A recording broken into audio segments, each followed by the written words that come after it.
Shri Satheesh വസന്തിലേക്ക്. Shri Satheesh Vasant, CPIM ആഹ്വാനം ചെയ്തിരിക്കുന്ന ഈ സമരമുറ എന്ത് തരം സമരമുറയാണ്? ഇന്നത്തെ ഈ ലോകത്ത്, ഡിജിറ്റൽ സാങ്കേതിക വിദ്യയിൽ ഈ ലോകം ആശ്രയിക്കുന്ന ഈ കാലത്ത് പലസ്തീനു വേണ്ടി രാജ്യത്തോട് ആഹ്വാനം ചെയ്തിരിക്കുകയാണ്. അരമണിക്കൂർ പൂർണ്ണമായും ഇതിൽ നിന്ന് ഒഴിഞ്ഞു നിൽക്കണം എന്നുള്ളത്. എത്രമാത്രം പുരോഗമന വിരുദ്ധമായ നയമാണ് ഇവർ വച്ചു പുലർത്തുന്നത്? താങ്കളുടെ അഭിപ്രായം എന്താണ് ഈ വിഷയത്തിൽ CPM-ന്റെ ഈ നിലപാടിനോട്?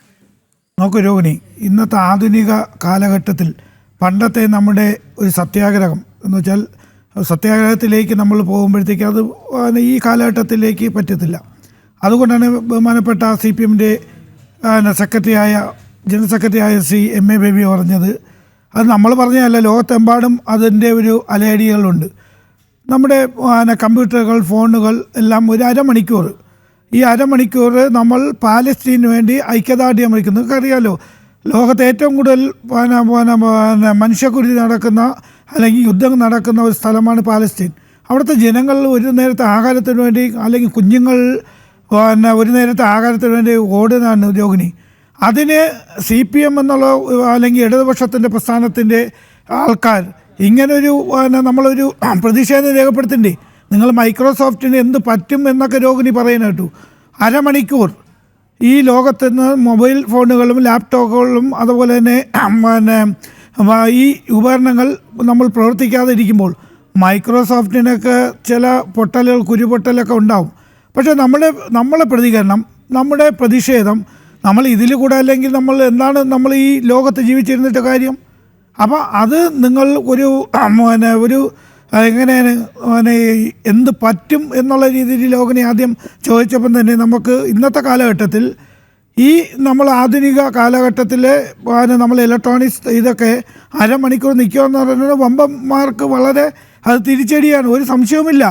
അത് പാലസ്തീൻ ജനങ്ങളല്ല എവിടെയൊക്കെ മനുഷ്യക്കുരുതികൾ വരുന്നു അവിടെയെല്ലാം നമ്മൾ ഇനിയുള്ള പഴയ കാലഘട്ടത്തിലേക്കുള്ള ഈ സത്യാഗ്രഹങ്ങൾ മാറ്റിവെച്ചുകൊണ്ട് ഇങ്ങനെയുള്ള ഒരു പ്രതിഷേധം രേഖപ്പെടുത്താനാണ്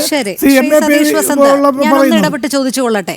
ഒരുപക്ഷെ MA ബേബിയുടെ ഈ പ്രസ്താവന കേരളത്തിലുള്ള CPM അനുഭാവികൾ കേൾക്കുമായിരിക്കും. ഭാരതത്തോട് അദ്ദേഹം ഇത് ആഹ്വാനം ചെയ്യുമ്പോൾ ഉത്തരവാദിത്വമുള്ള ഒരു CPM പ്രസ്ഥാനം എന്നുള്ള ഒരു രാഷ്ട്രീയ പ്രസ്ഥാനം എന്നുള്ള രീതിയിൽ എന്ത് അവകാശമാണ് ഇത്തരത്തിൽ ജനങ്ങളെ ആകെ അല്ലെങ്കിൽ അവരുടെ പ്രവൃത്തികളെയൊക്കെ സ്തംഭിപ്പിക്കുക എന്നുള്ളത്? അല്ല, ഞാനൊരു കാര്യം പറയട്ടെ. ഒരു ഇടതുപക്ഷ സർക്കാർ എന്ന് പറയുന്നത് ഇടതുപക്ഷ പാർട്ടികൾ എന്ന് പറയുന്നത് അവരുടെ പ്രതിഷേധം രേഖപ്പെടുത്തുമ്പോൾ ഇന്ത്യക്ക് അത് കേരളത്തിൽ മാത്രമേ അലയടിക്കുള്ളൂ എന്ന് രോഹിണിക്ക് എവിടെ നിന്ന് കിട്ടിയെന്ന് എനിക്ക് മനസ്സിലാവുന്നില്ല. അതിനെ ഐക്യദാർഢ്യം പ്രകടിപ്പിച്ചുകൊണ്ട് ആൾക്ക് വരാം. അത് ആരെയും നിർബന്ധപൂർവ്വം അല്ലല്ലോ അദ്ദേഹം പറഞ്ഞിട്ടുള്ളത്. നമ്മളൊരു പ്രതിഷേധം രേഖപ്പെടുത്തണം. ആ പ്രതിഷേധത്തിൻ്റെ മുന്നോടിയായിട്ടാണ് ഇങ്ങനെ ശ്രീ MA ബേബിയെ പോലുള്ളവർ ഇങ്ങനെ പറഞ്ഞിട്ടുള്ളത്. അത് കേരളത്തിൽ മാത്രമേ അലയടിക്കുള്ളൂ എന്ന് രോഹിണിക്ക് എവിടെ നിന്ന് കിട്ടിയെന്ന് എനിക്കൊരു അറിവും കിട്ടുന്നില്ല. പക്ഷേ ഒരു കാര്യം മനസ്സിലാക്കണം, നമ്മൾ പ്രതിഷേധം രേഖപ്പെടുത്തുമ്പോൾ ആരൊക്കെ എവിടെ, നമ്മൾ ആരും നിർബന്ധപൂർവ്വമല്ല. അത് നിർബന്ധപൂർവ്വം അല്ലാതെ പാലസ്തീൻ ജനങ്ങൾക്ക് ഐക്യദാർഢ്യം പ്രഖ്യാപിക്കാൻ വേണ്ടി ശ്രീ MA ബേബിയെ പോലെ ആൾക്കാർ ഇങ്ങനെ പറയുമ്പോഴത്തേക്ക് ഒട്ടുമിക്ക ജനങ്ങളും, ഇന്ത്യക്കകത്ത് ഒട്ടുമിക്ക ആൾക്കാരും അതിനെ നെഞ്ചിലേറ്റും എന്നാണ് എൻ്റെ ഒരു വിചാരം.